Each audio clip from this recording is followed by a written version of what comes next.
Talk about the mark of the beast. Why? That is because so many people, because of emerging technologies and the current times regarding the COVID vaccine, people are dividing amongst each other with their very strong opinions and just they're so convinced without beyond a shadow of a doubt that others are wrong and going to hell or the lake of fire or wherever people say you're going to go to for not agreeing with them. But the fact of the matter goes, we have to go to scripture in order to interpret the signs of the times, but also to clarify facts. Because if we don't use this as a base for our knowledge and interpretation of things, what ends up happening is we speculate with unsubstantiated conjecture and false news, and it freaks us out. And then we start drawing conclusions when prophecies are not being fulfilled. Imagine this: if Yeshua, you may say Jesus, was to meet most of the prophetic prerequisites for being the Messiah, he would not have been the Messiah. The same goes for the mark. If prophecy has not been fulfilled regarding prerequisites, then it is not the mark, and you can calm down.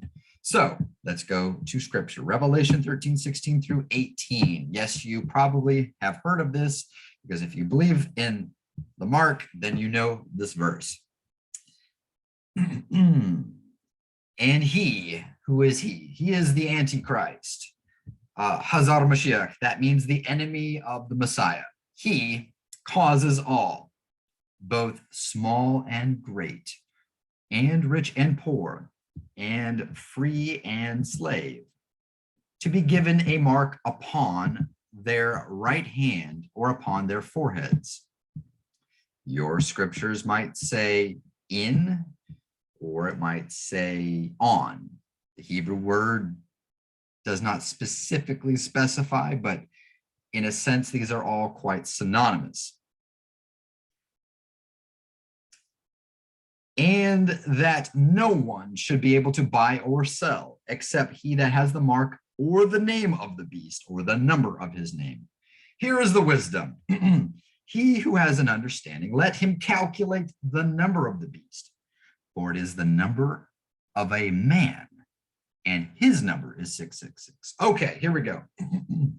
Here we have a global dictator.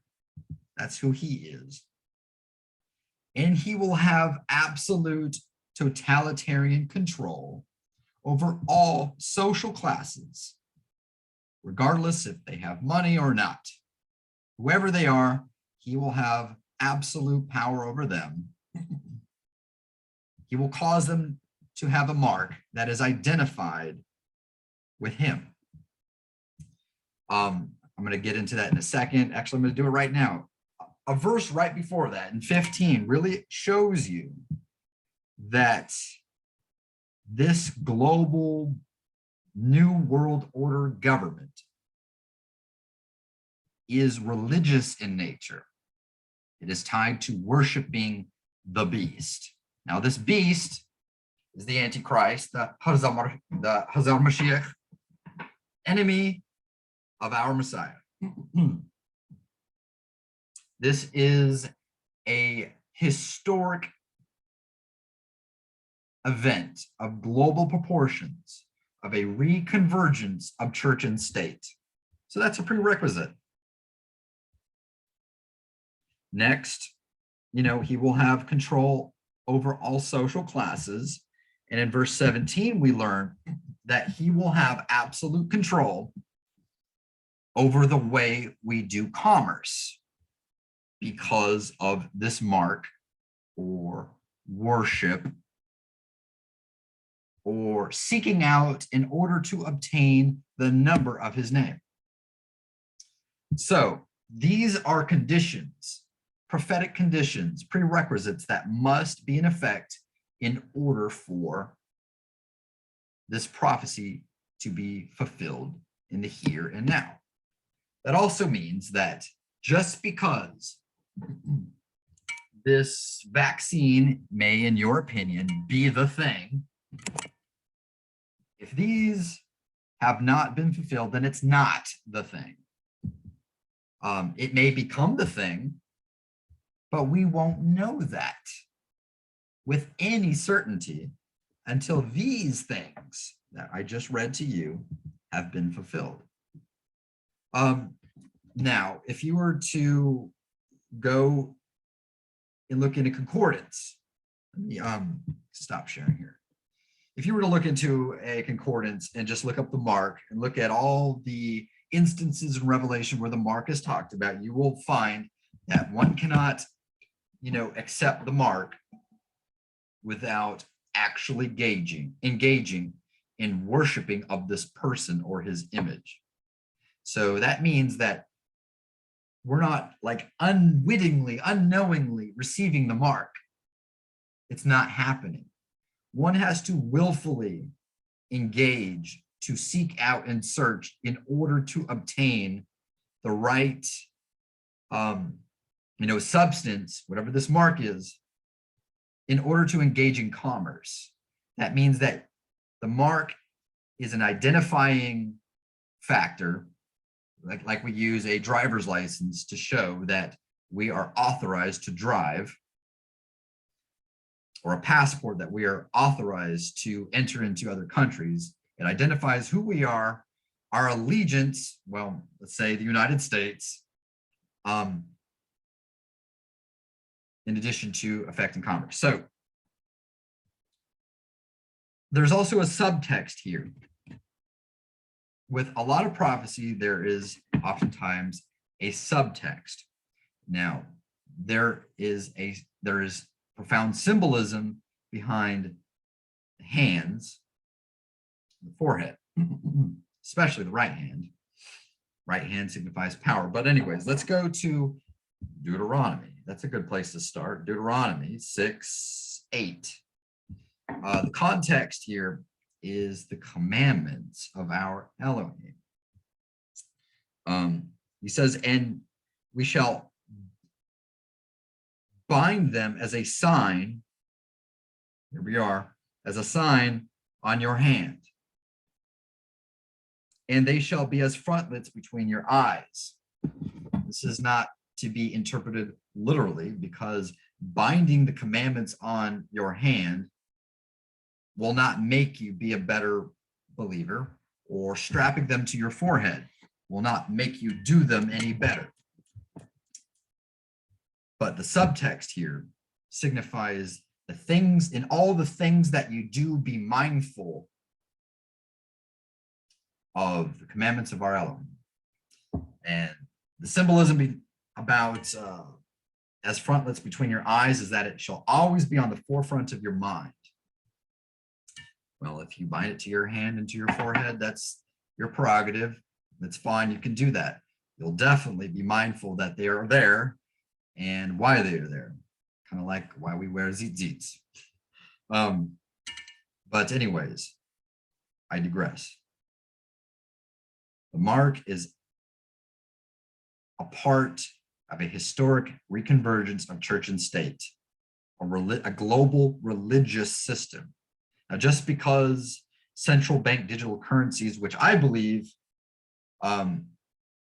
will play a very crucial role in the future, I don't tell people that it's the mark, or it might be the mark, really, because I don't know. I don't want to draw hysteria.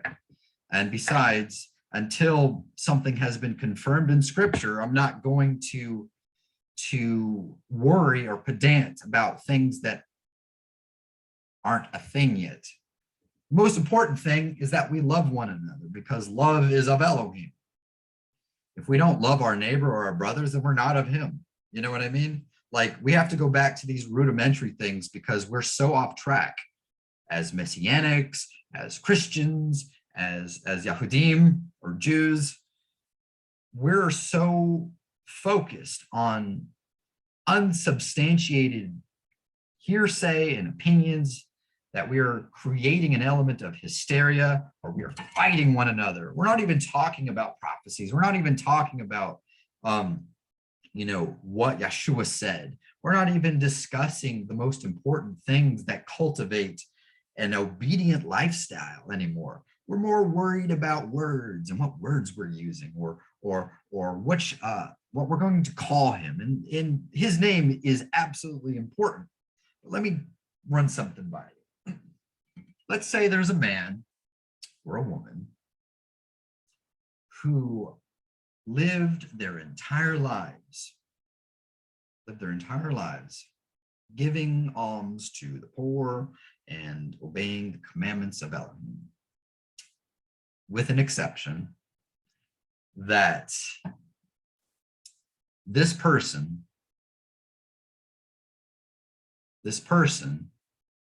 didn't know his name. He had no idea because he was never exposed to it at any time in his life. Well, according to the Torah, and I will let you find it, there is an atonement for sins committed in ignorance. And that would also be something that was covered in the sacrifice of the Messiah on the torture stake. Now there's a believer who knew everything, who understood prophecies, who had dreams and revelations, who taught the nations from YouTube. That's definitely not me. He knew the name, and he tried to put it in everyone's mouth so everyone would praise the name. But this person was extremely judgmental and hateful and very self-righteous, very self-justified, and forgot why Messiah died for him. Which of these two people will receive mercy in the day of judgment? The person who didn't know his name, but obeyed and loved one another and gave alms to the poor, the person who knew everything, knew the name, but essentially was hateful. I'll let you decide. But ultimately, Elohim knows. I love you guys. Take it easy. And stop judging one another. Prophecy is there for a reason. Don't forget, there's nothing new under the sun.